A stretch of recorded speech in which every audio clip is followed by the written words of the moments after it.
Greetings, mortals. Today I'm going to be doing something a little bit different in that I'm going to be making a tier list of D&D 5e classes. And then I'm going to be telling, according to exact fact, what each of those classes says about the people who play it. And this is highly researched data. My source for all of the opinions in this video are I saw it in a dream once. So, buckle in. All right, first up, we have Artificer. Now, Artificer is a class that I have never played, and I will admit I don't know too much about it. I know gun, I know robot. Coolness factor, pretty cool. Pretty cool as a considering all things. However, you know, personally, I'm a kind of guy who, when I make a fantasy setting, I like it to be like gritty swords and knights fantasy. If you're creating stuff that would in reality, like literally in reality, like in the 15th century, if you're creating weapons that would make plate armor obsolete because the bullets can just go through them, I think that kind of ruins the immersion a little bit, as opposed to the rest of D&D, which is completely believable. So Artificer, I'm gonna put that in B tier. Like I said, I think it's pretty good.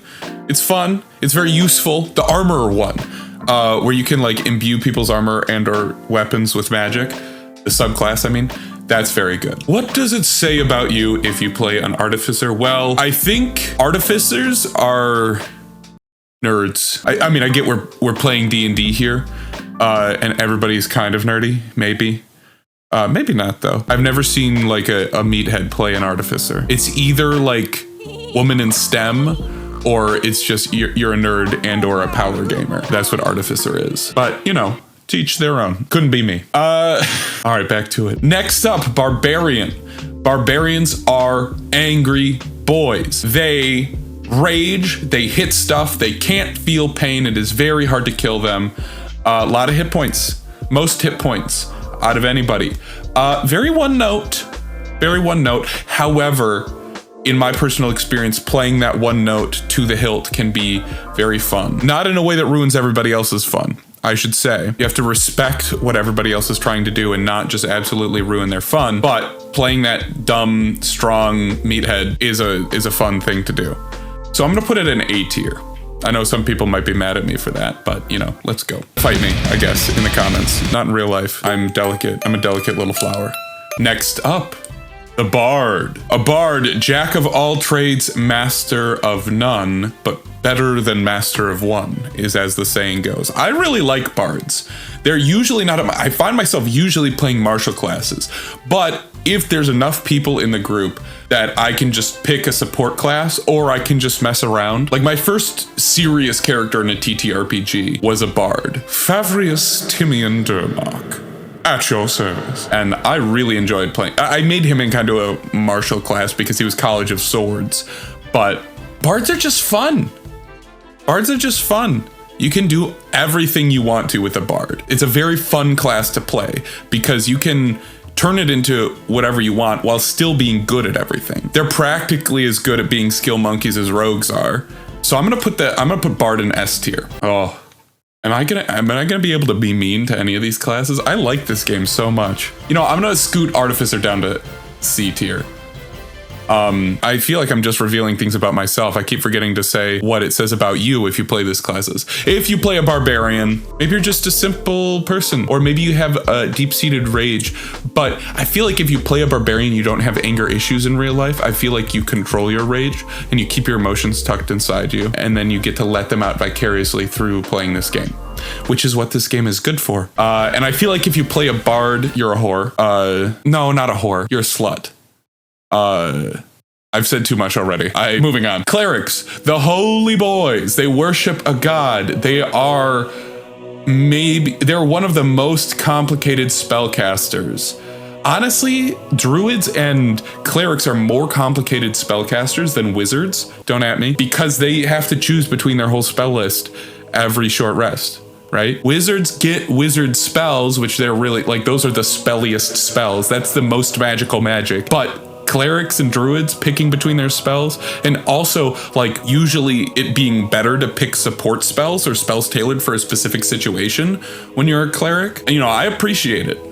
I feel like if you're gonna play a cleric, you don't have to play it and change your spells all the time. I usually don't, I'm lazy. But they are holy boys, they worship a god, and they heal, they're healers. I feel like if you're the cleric, you're the agreeable friend, because they're like, we need a cleric in the party, which in 5e, that's not really the case, but in OSR, it's very nice to have healing spells. But you're probably a relatively good boy.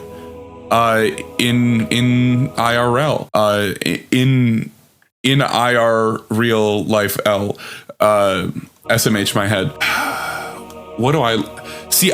Clerics for me are just not as interesting. Like I've played a couple clerics and I like them. It's a good class, but it's not that exciting. And so I'm gonna put it in B tier. I like clerics a little bit more than I like Artificer. Next up, the Druid. Druid, like I said, is also another support class that has a lot of access to spells. You know, I think like as a support class, Druid is probably the most powerful. And then if you take, I think it might be at all Druids, but it's definitely with Circle of the Moon, then you just get crazy wild shapes at high levels, which is just, it's so useful. Like they're so able to be utilized in basically every situation. Also animals, right? You get to turn into animals and that's cool. And there's also some really cool subclasses, like the Mushroom Druid is really cool. And I really like the Circle of, is it Circle of Flame? I don't know, the fire one. I really like that one too. There's Circle of Stars is also awesome. Yeah, like the vibes of druids are just great. Who are you if you play a druid? Well, I feel like you're somebody that likes nature. You're a little bit earthy, or at least you appreciate it. You might be like go for hikes in nature, or you might like be like the have a lot of houseplants type of person who likes nature, or both. You can be both. But yeah, you're a green girl or a green boy if you like druid. That's what I'm gonna say about that. Next up, fighter. Fighter is the martial class. They are the best. They get action surge at 2nd level, good number of hit points, access to all the armors and weapons that they could ever desire. They get extra feats. Do they? Is that Pathfinder only? Do they get extra martial feats? I think they do. I think they do get extra feats. Or ability score improvements. But yeah, they're good. I'm putting them in S tier. I know that makes me seem like I'm just your standard human fighter, like, you know, white bread kind of person. And, you know, maybe I am. And maybe it's okay to be basic. You know, and I like playing fighters, and I like if you know, I've played a lot in a 3-person party, and if somebody's playing a spellcaster, somebody's playing support or like rogue, then I end up playing a martial class because I think that's the hole that I need to fill, and I enjoy it. You know, I like being the guy who gets to be really good at fighting and hitting stuff, and it can get a little frustrating if you're a melee fighter and there are fights where there's enemies that are kiting all around and you just don't have the movement speed. Oh, you know what? I have to shift everything down because I have to have a favorite. So Artificer becomes D, Cleric becomes C. Oh, C for Cleric. Barbarian becomes B. Druid, I'm still gonna leave an A. I'm gonna put Fighter and Bard also an A. I know, I keep switching everything around, but you know, bear with me here. Next up, Monk.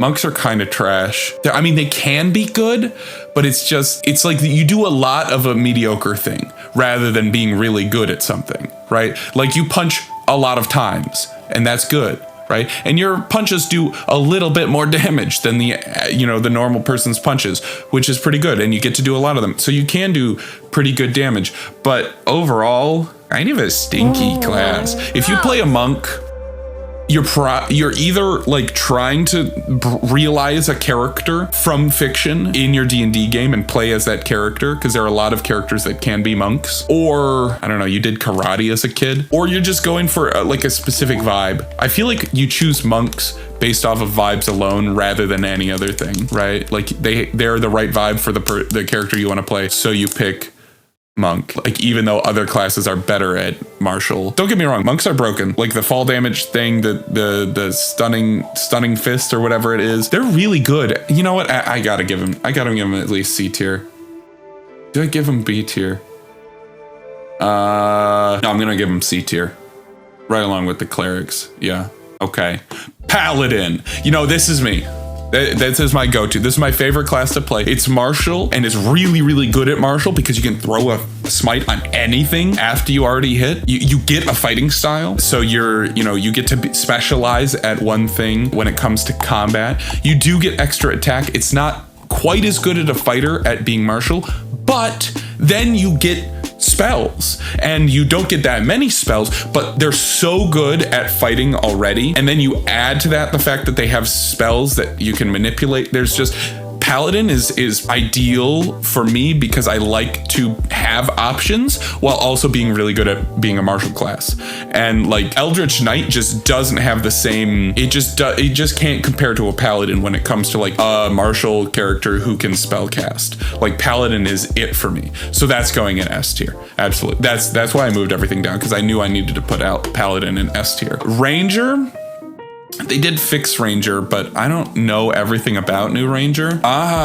Ranger's fun. I like the idea of Ranger, like as a character concept, but the class itself is lacking. I do think you can make some really cool characters out of it, and vibes. In 5e, you're allowed to do vibes, right? Everything is kind of broken enough that you can do whatever you want and just go for it. Do I like Ranger the same? No, I don't like Ranger nearly as much. I'm gonna put Ranger in C tier, because you can do cool stuff with Ranger, but overall, meh. Sure, you can be a good archer, but I'd much rather be a fighting archer, dex-based fighter who's good at archery, than a Ranger if I'm just gonna shoot bows. And animal companions, you should be able to get an animal companion as any class if your DM's cool. Rogues are good. Like I said, they're excellent skill monkeys. They're good at doing single target damage with sneak attack. They fill a role that nobody else does in a party because they can specialize at picking locks and stealthing and disarming traps, and they are invaluable. However, they do get really one note, and unlike the Barbarian, I get tired of like setting up sneak attacking, like in combat. Like rogues are really good outside of combat and they have a lot of benefits, but I don't know. I mean, I guess barbarians are kind of boring too, but I'm gonna put them in B tier with barbarians and rogues, kind of one note, but very fun to play and very useful. Next up, oh goodness gracious, oh, that's Sorcerer. I had a brain fart there for a second. Sorcerer. I haven't played I don't think I've ever played a Sorcerer, because why would you play a Sorcerer when you can be a wizard? You know what I mean? Maybe that's just me considering myself way too intelligent and not wanting to be like, because I feel like sorcerers are canonically sexy, right? They're charisma based. I mean, you don't have to be, obviously. I feel like witch is a class that is adjacent to sorcerer that would also be charisma based. I don't know, I'm rambling. Sorcerer, it's fine. I'm putting it in D tier. Warlock. What do you? I don't know. I don't know what a sorcerer says about you. I don't think I've ever played in a game with a sorcerer. Yeah, I don't think I've ever played in a game with a sorcerer. They're just not the choice. Nobody chooses sorcerer. Everybody chooses something else. If you were gonna choose a charisma-based caster, you go with warlock, which I'm gonna put in C tier, because even though like the class itself might not be good, right? The spell slot limit is so bad, and it can be really one note in combat if you're just eldritch blasting over and over and over. But the vibes of having a patron and like being that special are better. What does being a warlock say about you? I should probably stay away from this one. You know who you are. You know who you are. We know who you are. You know who you are. Enough said. And finally, wizard. Wizards are fun. I like the concept of a wizard. They've been around forever. They're popular as a cultural trope. They are very powerful in this game. They start off pretty weak physically. They don't excel in combat, so they just have to hide and throw spells from a distance. But once you get to higher levels, you can pull off some of the craziest stuff. Like, I was in a campaign and one of the other players was a divination wizard, and we pulled off the pressure cooker. We pulled off the pressure cooker, which is, because he's a divination wizard, he can give somebody a bead to have a spell on them. We put a wall of force around somebody and then cast, was it Aura of Enfeeblement? Something like that. Basically, every round they make a save, and if they fail the save, they take a level of exhaustion. So if they fail 6 saves, they die, and then they're trapped in a wall of force. And unless that creature that you trapped has something like Dimension Door or Teleport or Misty Step, then they're stuck in there and they're guaranteed to die. We ended up not killing the creature that we trapped in there. We reasoned with it and we said, look, you can either die here or you can exist somewhere else and never show your face here again. And he quite wisely chose to get out of there and never come back. But only possible with a wizard. A crazily built wizard, by the way. I do love playing with power gamers, though I wouldn't quite consider myself one. But yeah, wizards are very good. However, the one part of the place in my heart at the top is held by paladins. And so I'm gonna put wizards in A tier. And there we go. That is our list, our tier list of all of the classes. If I said anything that you disagree with, or you felt targeted by one of my comments, good. I hope you have a wonderful day. I love you. Good night, mortals.